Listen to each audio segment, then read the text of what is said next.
Adapt Squad Podcast က KT ပါအလုံးမှာကိုမန်နေဂျာကြောင့်မလို့တိုင်ပတ်နေပြီလားမင်္ဂလာပါမက်ကီတီမင်္ဂလာပါကိုဒေးဗစ်ကဲဒီဘက်ကောညီမတို့ဘလို့မန်နေဂျာရဲ့အကြောင်းပြောကြမလဲကျွန်တော်တို့ဒီတစ်ပတ်အပြစ်မရှိအပြစ်ရှာတဲ့မန်နေဂျာရဲ့အကြောင်းပြောရင်ရောမက်ကီတီโอเคကောင်းတယ်လေကိုပြောရအောင်ဟုတ်အပြစ်မရှိအပြစ်ရှာတဲ့မန်နေဂျာတွေဆိုတာဗျာဒီကိုလုပ်ထားတဲ့အလုပ်တစ်ခုခုပေါ့နော်ဥမာဒီ presentation file တို့ဘာလို့ review ကြည့်ဖို့ဒီ manager ကိုတွက်ပြတဲ့အခါမှာဘာမှသိမဟုတ်တဲ့ဗျာဒီသုံးထားတဲ့အရာတို့ font တို့လို့အပေါ်ရန်တွေကို light ထောက်ပြီးတော့ဗျာအပြစ်မရှိအပြစ်ရှာတဲ့ပုံစံမျိုးလုပ်တဲ့ manager တွေရှိရဗျာကျွန်တော်တွေ့ဘူးတယ်ဆိုတော့ဗျာအဲ့လိုလူတွေကဘာလို့တအားဝေဖန်ကြရလို့မက်ကီတီထင်လဲကျွန်မထင်တာတော့အဲ့လိုလူတွေကအကြောင်းရင်းတစ်ခုကတော့သူတို့ကိုယ်တိုင်တကယ်သိကြအရေးကြီးတဲ့ကိစ္စတွေ review လုပ်ပေးဖို့အရေးချင်းပေါ့ capacity မရှိတာမျိုးဖြစ်နိုင်တယ်ဒါကြောင့်မို့လို့သူတို့ကဒီဘာမဟုတ်တဲ့ကိစ္စလေးတွေကိုတစိမ့်တိတ်လုပ်ပြီးတော့ပြောနေတာပေါ့နော်အဲ့လိုဟုတ်လားမဟုတ်လားသိချင်တော့ကျမတို့စမ်းကြည့်လို့ရတာတကူကသူ့ကိုသေချာတိကျတယ် constructive feedback ပေါ့နော်တောင်းကြည့်ပြီးတော့သေချာထောက်ပြခိုင်းတယ်တချို့ကိစ္စတွေကမရေရဘူးဒီတိုင်းပဲဝေဖန်နေတာပေါ့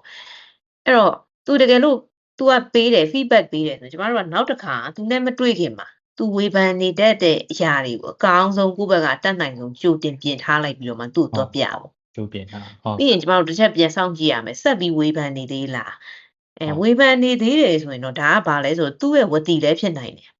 သူကအများအားဒီလိုထောက်ပြနေရမှာသူ့ကိုယ်သူ good leadership လုပ်နေတယ်လို့သူထင်နေ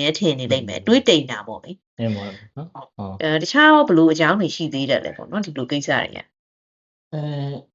နောက်တစ်ခုကတော့ကျွန်တော်အထင်ဒီ psychology နဲ့ဆိုင်လိမ့်မယ်နဲ့တူတယ်ဟုတ်ဒီဘာလို့ဆိုတော့ဒီ psychology ကိုအထူးပြုလေ့လာနေရဗျာRobert ဆိုတဲ့ပညာရှင်တယောက်ရှိတယ်သူပြောထားတာလေးတစ်ခုပါဗျာလူတိုင်းကတဲ့ insecure ဖြစ်ကြတယ်တဲ့နော်ဟုတ်ကဲ့အဲ့ဒီမှာကိုယ့်အထက်လူကြီးတွေကပို့ပြီးတော့ဖြစ်လေဖြစ်တာရှိတယ်တဲ့နော်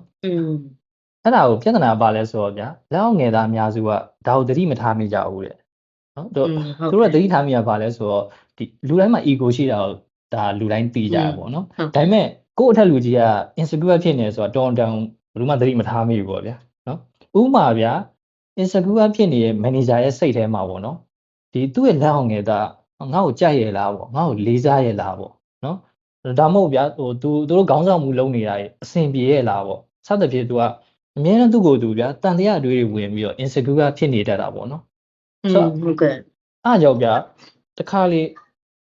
မက်ကီတီသတိထားမိလိမ့်မယ်သူကလူတွေကိုအမြဲလိုက်ကြည့်နေတတ်တယ်ဗျာလိုက်ကြည့်ပြီးတော့ငါ့ကိုသူလေးစားရလားပေါ့ပြင်မလားအရေးပါတဲ့လူတို့ရောထင်ရလားပေါ့သူအဲ့လိုမျိုးတွေလိုက်တွေးနေတတ်တယ်ဆိုတော့ဗျာအဲ့လိုဖြစ်နေတဲ့ manager တွေဆိုရင်သူ့ရဲ့ငယ်သားဘလောက်ပဲစူးစမ်းအပြစ်ရှာခံရမှာပဲလေဟုတ်တယ်မလားဟုတ်တယ်ဘာလို့လဲဆိုတော့ဒီ insecure ဖြစ်နေတဲ့အတွက်သူ့ကိုအမြဲလေးစားအောင်သူကဗျာသူအရေးကြီးတဲ့လူမှန် master important ပေါ့နော်ဆိုတော့သူများသူရေးကြည့်တယ်ဆိုတော့သိအောင်လို့သူကလူတက်ကြီးလုပ်ပြီးတော့လိုက်ထောက်နေမှာပဲဗျာတည်ရမှာ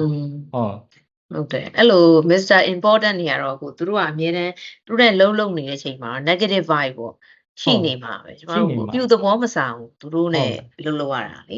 အဲ့ခါကတော့ပြဿနာကတော့ဒီကိုမဟုတ်တော့ဘဲနဲ့ manager သူကိုယ်တိုင်ကဒါပြဿနာဖြစ်နေတာပဲဟုတ်တယ်အဲ့လို case တွေကတော့ကျမထင်တာတော့လေဒါတွေကိုလိုက်ပြီးတော့မခံစားသင့်ဘူးပေါ့သူတို့မှဝေဖန်နေဆိုလဲဝေဖန်ပါစေ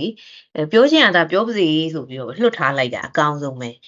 ပြီးကျမတို့လိုက်ပြီးတော့လိုက်တင်လေးပဲနေလိုက်တာပေါ့โอเคအရင်ကြိုင်တိုင်းပြင်ဆိုโอเคပြင်ပေးလိုက်ပြောတယ်ဆိုလဲခံလိုက်ပေါ့ဘာမှမဖြစ်ဘူးဒါကဘာလဲဆိုတော့သူ့ရဲ့အချင်းဖြစ်နေပြီဆိုတော့လေကိုရိဘက်ကဘလို့ထင်လဲပေါ့ဘလို့နေရမှာနော်ဟုတ်တယ်ကျွန်တော်တို့မြန်မာစကားမှာရှိရလေသူစိတ်ချမ်းသာရင်ကဘာကြီးအေးချမ်းတယ်ဆိုတဲ့ဟာသူစိတ်ချမ်းသာထားလိုက်တာပဲကောင်းပါတယ်ဟုတ်ကဲ့နားထောင်နေကြတဲ့လူတွေရောဘလို့ထင်ကြလဲဗျကဲမက်ကီတီနောက်တစ်ပတ်မှပြန်ဆုံရမယ်ဗျဟုတ်ကဲ့ပါပြန်ဆုံပါမယ်ဒီဘက်